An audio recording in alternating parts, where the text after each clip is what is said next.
ඉතින් අදත් ආයුබෝවන් සුබ දවසක්. අදත් අපි කතා කරනවා මාතෘකා දෙකක්. මුලින්ම අපි කතා කරන්නේ ඔයගොල්ලෝ දැන් දන්නවා මේ අභාව ප්‍රාප්ත වුණු අපි අතරින් යොවුණු ඒ YouTube channel පවත්වාගෙන ගිය මාධ්‍යවේදී ආදරණීය මාධ්‍යවේදියා දර්ශන හඳුන්ගොඩ මහත්තයා ගැන පොඩි අපි දන්න පුංචි දේවල් ටිකක් අපි කතා කරනවා.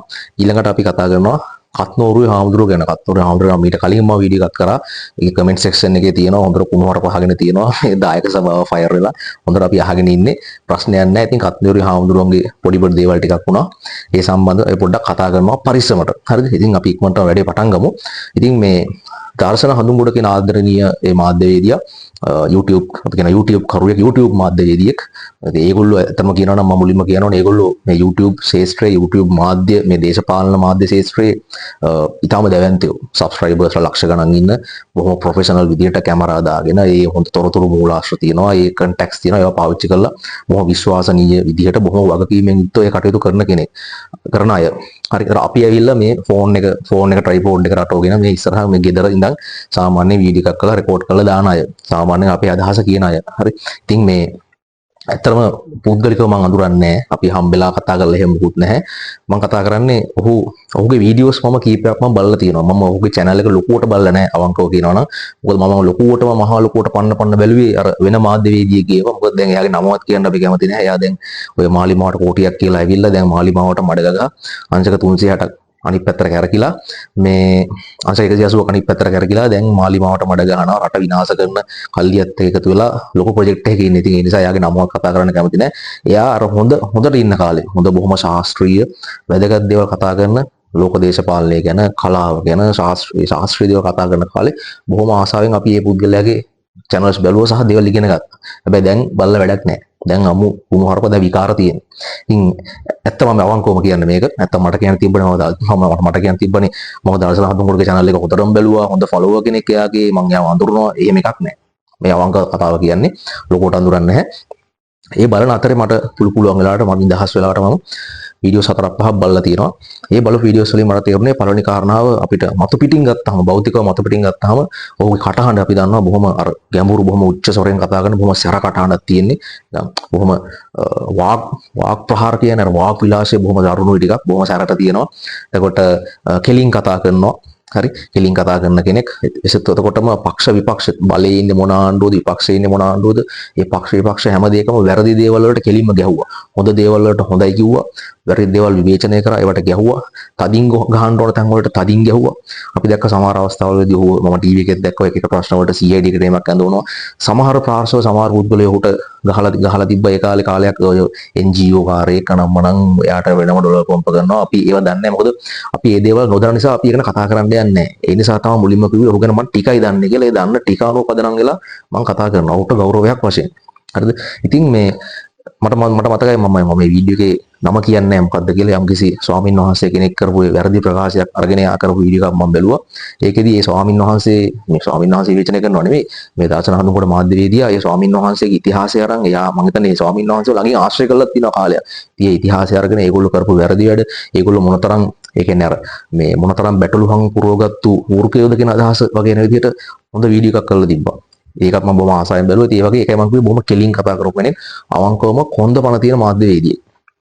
ඒ නිසා ඔවුන් හැම කෙනෙක්ම වැරදි අඩුපාඩු දෙනවා. අපි හැමෝම නරක දේවල් වැරදි අඩුපාඩු තියෙනවා. මම ඒවත් කතා කරන්නේ නැහැ. මම දන්නේත් නැහැ. අනිත් එක විශේෂයෙන්ම මිනිස්සෙක් මලාට පස්සේ මේ මිනිස්සුන්ගේ නරක දේවල් කිය ඒ මිනිස්සු විවේචනය කරන එක මානුෂීය ගුණාංගයක් නෙමෙයි. ඒ නිසා අපි ඕගේ හොඳ දේවල් තමයි කියන්න ඕනේ. ඒකයි මම කිව්වේ හොඳ කොන්ද පණ තියෙන දක්ෂ රටට වැඩක් කරපු රටේ මිනිස්සුන්ගේ ඇස් ඇරවපු මේ රටේ තව කාලයක් සිටිය යුතු පුද්ගලයෙක්. අවාසනාවකට මොකෝදයකින් ඔහු දැන් අපි අතරින් වෙන් වෙලා තියෙනවා. ඇත්තටම මට අද ඔහු ගැන මේ වීඩියෝ එකක් කරලා කතා කරන්න හිතුනේ. අද උදේවරුේ මම පොඩ්ඩක් Facebook එකේ එහා මෙහා යන ගමන් මම දැක්කා මේ එයාගේ පරණ වීඩියෝ එකක්. වීඩියෝ එකක් කියන්නේ එයා ගිය ෆන්ක්ෂන් එකක්. ඔය දේශපාලකයෝ අනම්මනම් මාධ්‍යවේදීන් ව්‍යාපාරිකයෝ එකතු වෙන එක උත්සව තියෙන හෝටල් වල එහෙම අන්න ඒ වගේ මම හිතන්නේ ඔය ජනාධිපතිවරණයට කලින් වෙන්න ඕනේ. මොකද ජනාධිපති මේ දිලිත් ජයවීර ජනාධිපතිවරණය තරඟ කරානේ. මම හිතා ඊට කලින් වෙන්න ඕනේ තිබ්බ උත්සවයක් මොකක් හරි. මම හිතා දිලිත් ජයවීරගේ මොකක් හරි උත්සවයක් වෙන්න ඕනේ. මේ පොඩි වීඩියෝ කැලක් දැක්ක. ඒ වීඩියෝ එකේ තියෙන්නේ කොහොම හරි දිලිත් ජයවීරත් ඉන්නවා. තව මාධ්‍යවේදීන් අර මේ කට්ටිය ඉන්නවා. දර්ශන හඳුන්ගොඩ මාධ්‍යවේදියා බොහොම තරම හරි සන්තෝෂයක දකින්නකොට හරි අභිමානයක් ඇති වෙනවා. එයා නැගිටලා එයාගේ අවස්ථාව ආවට පස්සේ එයා මයික් එක අරගෙන නැගිටලා එයා කියනවා සමා වෙන්න හැමෝම බොහොම සමා වෙන්න. ඒකට එක්ස්කියුස් මේ මොකද්ද කාලයක් 2019 2019 කාලෙදී මේ රට බේරගන්න කියලා ආපු අය වෙනුවෙන් රටේ මිනිස්සුන්ට නයි පෙන්නලා මිනිස්සුන්ව ගුණාට අඳපු කට්ටියත් මෙතන ඉන්නවා කියලා කියද්දි ඉතින් අර මිනිස්සු ඔක්කොම දිලිජ්ජය ඉවර දිහා කින්ඩිට වගේ හිනාන දිලිජ්ජයටත් අර මේසට දිගා වෙලා hina වෙනවා. අර මේ ඒ නිසා යා කියනවා දිලිත් අපිට පුදුලික තරහක් නැහැ කිසි ප්‍රශ්නයක් නැවත් එක. හැබැයි ඔයා ඒකට අපොලොජයිස් කරන්න ඕන. ඒකට එක්ස්කියුස් කරන්න මිනිස්සුන්ට මේ ලොකු වැරද්දක් කරේ රටේ මාධ්‍ය ප්‍රධානියෙක් විදිහට ඔයාකට මිනිස්සුන්ට එක්ස්කියුස් කරලා ඔයාගේ වැඩපිළිවෙල කියන්න ඔයාට අභියෝගයක් කියලා එයා නවතිනවා. ඊට පස්සේ මොකක්ද උනේ කියන මම දන්නේ නැහැ. වීඩියෝ එක එච්චරයි තිබ්බේ. ඒ නිසා තමයි වීඩියෝ එක අදුවේ දැක්ක නිසා තමයි ඔයගොල්ලෝ බලන්න තියෙක. මේ දවස්වල දැන් ඒක Facebook එකේ වෛරල් යනවා. ඉතින් මේ ඒ නිසා තමයි මට හිතුනේ මේ අභීත නිර්භීත කොන්දපණ තියෙන මාධ්‍යවේදියට ගෞරවයක් වශයෙන් අවසන් ගෞරවයක් වශයෙන් ඔහු ගැන කතා කරන්න ඕනේ කියලා. අපි මීට කලින් ඔහු ගැන කතා කරලත් නැහැ. අපි කතා කරන්න එකකුත් නැහැ. මොකද ඔහු දැන් නැති නිසා. ඒ නිසා මම හිතුවා කතා කරන්න ඕනේ කියලා. ඉතින් මේ ඇත්තටම අනිත් එක තමයි මම කිව්වේ මම එයාගේ වීඩියෝස් නෙමෙයි වැඩියෙන් බැලුවේ වෙනත් කෙනෙක්ගේ කියලා. දැන් අර මේ දවස්වල බොහොම වැරදි ට්‍රැක් එකේ යන කෙනෙක් ඉන්නේ. ඉතින් ඒ වගේ කොන්දපණ තියෙන අවංක රටට ආදරය කරපු මාධ්‍යවේදියෝ අපි අතර මේ විදිහට අකාලේ නැති වෙනකොට ඉතින් මේ අපිට හරි කනගාටුයි. අර වගේ අපි ගෞරව කරපු අපි විශ්වාස කරපු හොඳ මාධ්‍යවේදියෝ අද මේ වෙනකොට අංශක 180ක් අනිත් පැත්තට හැරිලා නාමල් රාජපක්ෂලා මහින්ද රාජපක්ෂලා හජි ප්‍රේමදාසලා දිලිජ්ජය වීරලා අද ඒගොල්ලොත් එක්ක ඒ කල්ලියත් එක්ක එකතු වෙලා අද ඒගොල්ලෝම බලයට ගෙන්නයි කටයුතු කරනවා. මාලිමාවට කෝටියක් අපේ ඡන්දෙ දෙන්න එකේ ටැග්ලයින් හදලා මාලිමාවේ පිහිටෙන් ස්ටුඩියෝස් හදාගෙන ලක්ෂ ගණන් ඩොලර් කෝටි ගණන් හම්බ කරගෙන හරි අද channels 3-4-5 දාගෙන වෙන මාධ්‍යවේදියෝ කියලා මාධ්‍යවේදියෝ නේ උන්න හාල්පාරු අපි දන්නේ නැහැ මොකද කියලා. තව සෙට් එකක් දාගෙන අද මේ ආණ්ඩුවට නින්දිත විදියට බොහොම කැත විදියට බොහොම තුච්ච විදියට මඩ ගහ මේ රටේ ගමන ආපස්සට හරවන්න හදනවා. අර මොඩියුල් ප්‍රශ්නේ ගත්තත් වෙනත් ප්‍රශ්න ගත්තත් ඇත්ත ඒ ප්‍රශ්නේ ඇතිලා තියෙනවා. හැබැයි එහෙම කකුලෙන් ඇදලා රට වටන්න දෙන්න හොඳ නැහැ. හැබැයි මේ පුත්කලේ අද ඉන්නේ අර පොහොට්ටුවේ අර නැත්තම් සජබේ දූෂිත අර මිනිස්සු විසින් ප්‍රතික්ෂේප කරපු කල්ලියත් එක්ක අද එකතු වෙලා ඒ කාලේ උන්ට ඇති වෙන්න එලොවිලො ගහලා අද ලැජ්ජ නැතුව උන්ව ගෙට දාගෙන උන්ව හොද උන්ව සුද්ධ කර උන්වයි බලයට ගේන්න කටයුතු කරනවා. ඉතින් ඒක ගැන අපිට බොහොම ලැජ්ජාවක් තියෙන එකක් කියන්න ඕනේ. ඒ නිසා තමයි මම හිතුවේ ඒ වගේ පුද්ගලයෝ අතරේ දර්ශන හඳුන්ගොඩ වගේ මාධ්‍යවේදියෝ කොන්දපණ තියෙන හොඳ දෙයට හොඳයි කියපු නරක දෙයට නරකයි කියපු කොන්දපණ තියෙන අවංක මාධ්‍යවේදියෝ අද අකාලේ අපෙන් තුරන් වෙලා ගිහින් අපෙන් නැති වෙලා ගිහින් තියෙනවා. ඒ නිසා ඒක මම හිතනවා රටට විශාල පාඩුවක් වෙයි. අපි දන්නේ ඒ හිඩස පුරවන්නේ වගේ කෙනෙක් එයිද නැද්ද කියන අපි දන්නේ. ඒ නිසා තමයි මම අද ඔය ගැන කතා කරන්න හිතුවේ. ඒ අභාවප්‍රාප්ත දර්ශන හඳුන්ගොඩ ආදරණීය මාධ්‍යවේදියාට ගරු කිරීමක් වශයෙන් මම දන්න ටික පදනම් වෙලා ඉතින් ඔහුට අපි ප්‍රාර්ථනා කරනවා. ඔහු ප්‍රාර්ථනා කරන මොකක් හරි නිවන් සුව ලැබේවා. ඔහුට සුබ ගමන් කියලා අපි ප්‍රාර්ථනා කරනවා. හරි. අපි අද දෙවෙනියට කතා කරන චරිතය තමයි හැමෝම ආදරය කරන හැමෝම ගරු කරන අද මේ වෙනකොට රටේ ට්‍රෙන්ඩින් ටොපික් එකක් බවට පත් වෙලා තියෙන කත්නෝරුවේ ශ්‍රී ධම්ම හාමුදුරුවෝ. කත්නෝරුවේ ශ්‍රී ධම්ම හාමුදුරුවෝ ගැන මීට ටික කාලයකට කලින් මම වීඩියෝ එකක් කරා. ඒ වීඩියෝ එකේදී මම පොඩි ප්‍රෙඩික්ෂන් එකක් පොඩි අනාගත පුරවකථනයක් කරේ මගේ පොඩි සැකයක් මත මට හිතන දේ මම කිව්වේ. හරිද? ඒක හරි වෙන්නත් පුළුවන් අනාගතේ වැරදි වෙන්නත් පුළුවන්. අපි කිව්වේ මේක සමහර විට හරි අපි කිව්වේ සමහර විට මේක 2029 දී නාමල් රාජපක්ෂව බලයට ගේන්න හදන ප්‍රොජෙක්ට් එක කොටසක් වෙන්න පුළුවන්. හරි එහෙම නැත්නම් සමහර විට මේ යන හාමුදුරුවෝ මේ යන රැල්ලත් එක්ක මේ ජනප්‍රියත්වයත් එක්ක දේශපාලකයෝ එකතු වෙලා ඔය මිනිස්සු අතරින් ප්‍රතික්ෂේප වෙච්ච මිනිස්සු ගහලා පන්නපු බේරවැවේ නාපු දේශපාලකයෝ හාමුදුරුවොත් එක්ක එකතු වෙලා වෙනම දේශපාලක මොහොරක් කරන් 2029 දී අමුතුම જાති එකක් එන්න පුළුවන් වගේ අදහසක් තමයි අපි කිව්වේ. එහෙම වෙන්න පුළුවන්. අපි හිතනවා හාමුදුරුවෝ වෙන එකක් නැහැ කියලා. හාමුදුරුවෝ හොඳ හාමුදුරුවෝ කෙනෙක් කියලා අපි හිතනවා වගේ අදහසක් තමයි මම කිව්වේ. ඉතින් ඕක කිව්වා විතරයි කියලා දැන් මෙතන ඕක වැරදිට අරගෙන අර දායක සභාව අර ගොබ්බ දායක සභාව ඇවිස්සලා ඕන කමෙන්ට් සෙක්ෂන් එකට ගිහලා බලන්න ඇති වෙන්න කුණුවරපෙන් ගහලා තිනවා. අම්මා මුත්තා මතක් කරලා කුණුවරපෙන් ගහලා තිනවා. අපි නම් තුප්පු ගොඩක් ගණන් ගන්න නැහැ. මොකද අපි දන්නවා මේ රටේ ඉන්න ගොන්නුන්ගේ හැටි. හරි කැලණිය නයින්ට රැවටිච්ච පැණි බෝතල් වලට රැවටිච්ච ඒ වගේ කට්ටිය ඉතින් තව දුරටත් රැවටි අනේකක් නැහැ කියලා අපිට හිතන්න බෑ. හරිද? ඒක වෙනම කතාවක්. ඉතින් මේ මම අත්‍තරම මම හිතාගත්තා මම ආයි පාරක් කත්නෝරුල හාමුදුරු ගැන තියා කිසිම හාමුදුරු කෙනෙක් කතා කරන්නේ නැහැ කියලා. මොකද බොහොම සංවේදී කාරණා. හරි පරිස්සම කරන්න ඕනේ. ඒ නිසා හැබැයි කතා කරන්න සිද්ධ වුණා. මොකද දැන් දවස් කීපයකට කලින් අපි දැක්කා මම හිතන්නේ මේ මාසේ 4 වෙනිදා හෝ 5 වෙනිදා මේ අලුත්ගමද කොහෙද? අලුත්ගම පැත්තේ වෙන්නදී තිබ්බ හාමුදුරුවන්ගේ මේ බණකට මම හිතන්නේ හාමුදුරුවන්ගේ බණ අහන්න මිනිස්සු 5000 6000 20000 30000 40000 50000 එනවා. හරි. ඉතින් මේ හාමුදුරුවෝ කියනවා මේ ඒ කියන්නේ ඒ බණ අහන්න එතනත් ඉන්නවා මිනිස්සු දහස් ගාණක් ලක්ෂ ගාණක් ඉන්නවා. මේ අර හාමුදුරුවන්ගේ අර කතා කරන ටෝන් එකෙන්ම කියනවා මේ මම හිතන්නේ කොහෙද මේ මතුගම දෝහෙද මතුගම තිබ්බ බණ එදා 80000කට වැඩි හිටියා.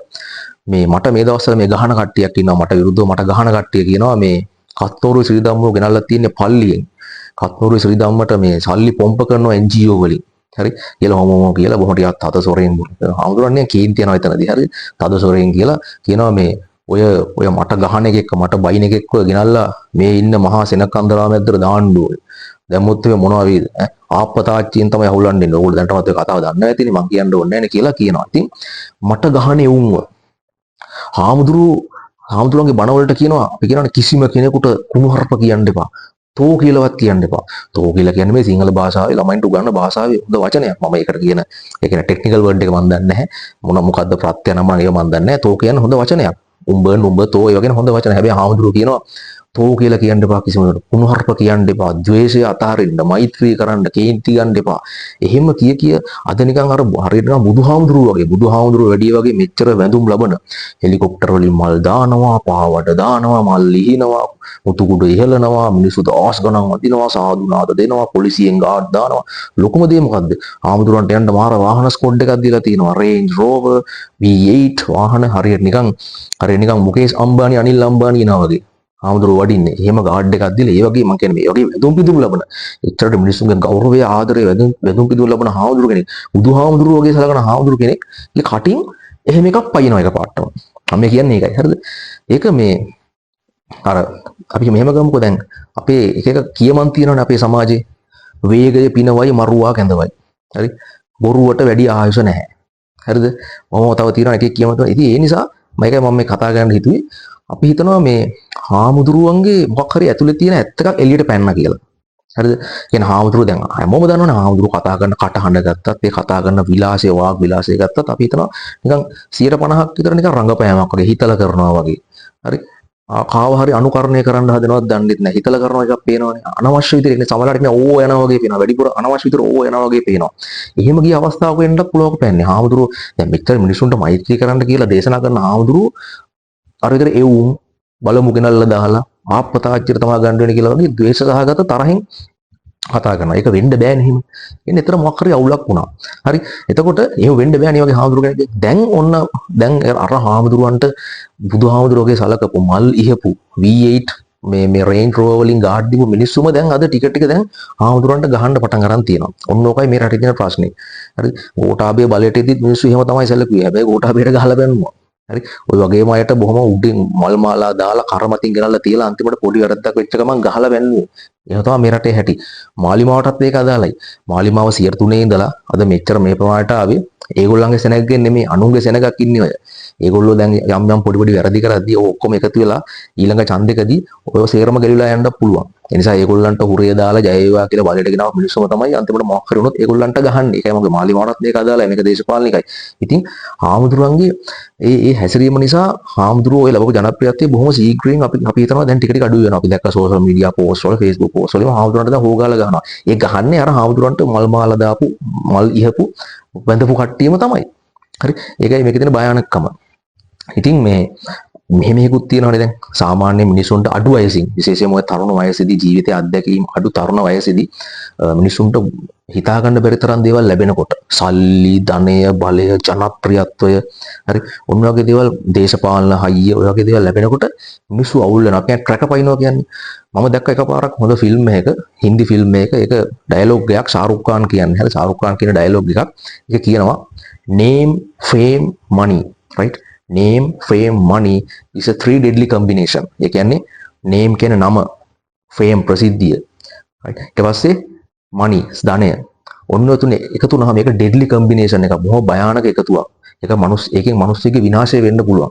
ඒ දෙයම ඔය හාමුදුරන්ට අපිට ඇප්ලයි කරන්න පුළුවන්. මොකද හාමුදුරුවෝ තරුණයි. මම හිතන වයස 20 ගානක් ඊටම තරුණයි. ඒ හාමුදුරුවෝගේ බණ ගත්තත් අපි හිතන්නේ බොහොම ගැඹුරු බණක් නෙමෙයි ඒක. බොහොම සරල දේවල් කියන්නේ. ඉතින් මේ මම නම් ත්‍රිපිටකය ගැන දන්නේ නැහැ. හැබැයි හාමුදුරුවන්ගේ බණ අහද්දී අපිට හිතනවා ඒ හාමුදුරුවෝ ත්‍රිපිටකය සම්බන්ධයෙන් එහෙම දැනුමක් නැහැ. එතකොට අභිධර්මය ගැන එහෙම ලොකු දැනුමක් නැහැ. බොහොම සරල කාරණා අරගෙන විශේෂයෙන්ම හාමුදුරුවෝ ටාගට් කරන්නේ තරුණ තරුණියන්ගේ මේ මද්ද්‍රව්‍ය වලින් මුදව ගන්න. ඒක බොහොම උතුම් අරමුණක්, බොහොම උතුම් දෙයක්, හොඳ දෙයක්. ඒ වගේ පොඩි සරල දේවල් කියන්නේ කාටවත් බයින්න එපා, කුණු හරප කියන්න එපා, වෛර කරන්න එපා, සල්ලි ඉතුරු කරන්න, නාස්ති කරන්න එපා. හොඳට ඉගෙන ගනින්න. අර හැමදාම කියව බණ ටික තමයි. කොහොම හරි ඒ හාමුදුරන්ගේ මොකක් හරි තියෙන පෙර පිනක් හරි මොකක් හරි නිසා ලැබීමක් පහළලා තියෙනවා. ඉතින් මේ ලැබීම මේ දවස්වල ලැබීම පවතිනවා. ඉතින් එහෙම ලොකුවට දේවල් ලැබෙද්දි මිනිස්සු අවුල් වෙනවා. මිනිස්සුන්ට අනවශ්‍ය විදිහට බලය ලැබෙද්දි මිනිස්සු අවුල් ගිහිල්ලා අනවශ්‍ය දේවල් කියලා ඒක නැති කර ගන්නවා. අන්න ඒකයි භයානක මේක හාමුදුරන්ට කියන්නේ. ඉතින් හාමුදුරුවෝ ඇත්තටම අවංක චේතනාවෙන් රඟපෑමක් නැතුව අවංක චේතනාවෙන් රට වෙනුවෙන් රටේ තරුණ තරුණිය ගැන හිතලා නම් මේ දේ කරන්නේ.